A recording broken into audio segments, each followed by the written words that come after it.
Vamos a cambiar completamente de tema. El gobierno anunció una serie de medidas para prevenir fallas en la fabricación y venta de pastillas anticonceptivas. Esto luego de que más de 200 mujeres quedaran embarazadas desde el año 2020 en Chile tras consumir píldoras defectuosas que habían sido entregadas además por el Sistema Público de Salud. Veriosca Venegas nos cuenta muchísimo más. ¿Cómo está, Veriosca? Muy buenos días.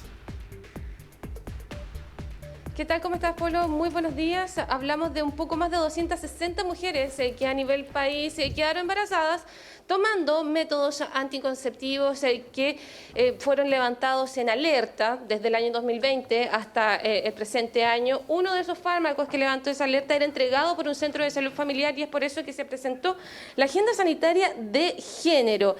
Esto fue un par de medidas, varias medidas, mejor dicho, que se presentan desde el Poder Ejecutivo y es por eso que estamos con Danitza Pérez, quien es directora ejecutiva de ABOFEM, que han seguido desde muy cerca, en conjunto con miles, estos casos de estas mujeres. Hay que contar que además esto está judicializado ya, hay una instancia de mediación que no logró ningún acuerdo por parte de las mujeres afectadas con el Estado y va a ser un juicio bastante largo.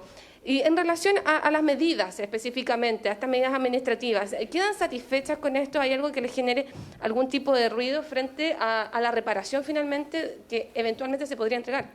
Mira, yo creo que hay que separar las cosas. Por un lado está el tema de las medidas administrativas, que en ese sentido creemos que es bueno que se tomen medidas para prevenir que este tipo de situaciones vuelva a ocurrir. Revisar la forma en la que se realiza, los permisos, etcétera, las licitaciones, creemos que son buenas medidas. También que se entregue información completa y oportuna, que se cambien los retulados, también son cosas positivas en este caso, pero hay ya 260 mujeres y más que quedaron embarazadas, que tienen hijos, que no esperaban, que tomaron todas las medidas para evitarlo y luego nadie responde por esos hijos. Entonces, las medidas de reparación, que son las que nosotras estamos esperando en este caso para esas mujeres y que consideren en el fondo que estamos frente a una vulneración de derechos humanos importante que afecta a los planes de vida de un grupo importante de mujeres y que en el fondo ya no tiene respuesta. Si ellas quisieran irse a juicio, y que es lo que nosotras queremos intentar también, estamos hablando de judicializar un tema durante más de 10 años, en términos promedio de un litigio de este tipo. Por lo tanto, esos hijos e hijas van a tener 10 años cuando tengan una respuesta. O sea, es una situación totalmente ridícula.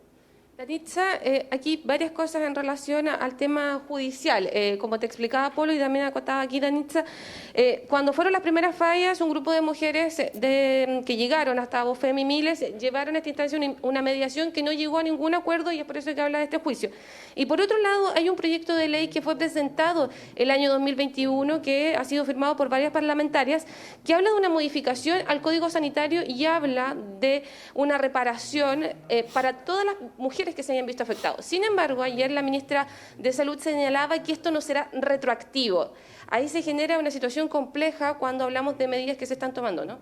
Sí, nosotras estamos esperando que ese proyecto también sea uno de los que se les ponga urgencia dentro del Congreso, que se tramite rápido, porque en el fondo lo que hace es intentar modificar el tipo de procedimiento que se tiene que realizar para poder acortar los tiempos y también considerar que cuando una mujer está litigando por un tema como este, en el fondo es un poco la diferencia entre David y Goliat, en el fondo en cuanto a términos probatorios, quién tiene la posibilidad real de probar. Y eso es una de las cosas que queremos modificar. El tema de la reparación también tiene que estar considerado porque finalmente son ellas las que dan nacimiento a este proyecto y a mejorar todas estas medidas. Entonces, que se responda para todas las demás y luego ellas no reciban ningún tipo de reparación, que además puede ser de distintos tipos. O sea, no solamente estamos hablando en términos monetarios, sino que otro tipo de, por ejemplo, asegurar cierta cantidad de derechos para esos niños que nacieron, es parte de la reparación. Apoyo psicológico para que aquellas mujeres que vieron afectar gravemente su plan de vida también es una forma de reparación.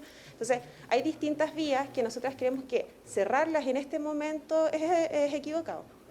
Yo le quiero agradecer a Danitza por el espacio, por abrirnos además las puertas de su casa en este día tan frío y hablar de este tema que lamentablemente ha dejado más de 260 mujeres en nuestro país embarazadas utilizando métodos anticonceptivos. Quedamos alerta a lo que vaya a suceder con el tema judicial, quedamos alerta a la conversación que eventualmente se vaya a dar en el Congreso y hay que dejar algo bien claro. Estas son primeras medidas administrativas, quedamos atentas también al eventual proyecto de ley que debiese enviarse desde el Ministerio de la Mujer en conjunto con el Ministerio de Salud para avanzar en diferentes reformas que resguarden finalmente y que garanticen los derechos reproductivos de las mujeres. Gracias, Veriosca. Que tenga muy buenos días.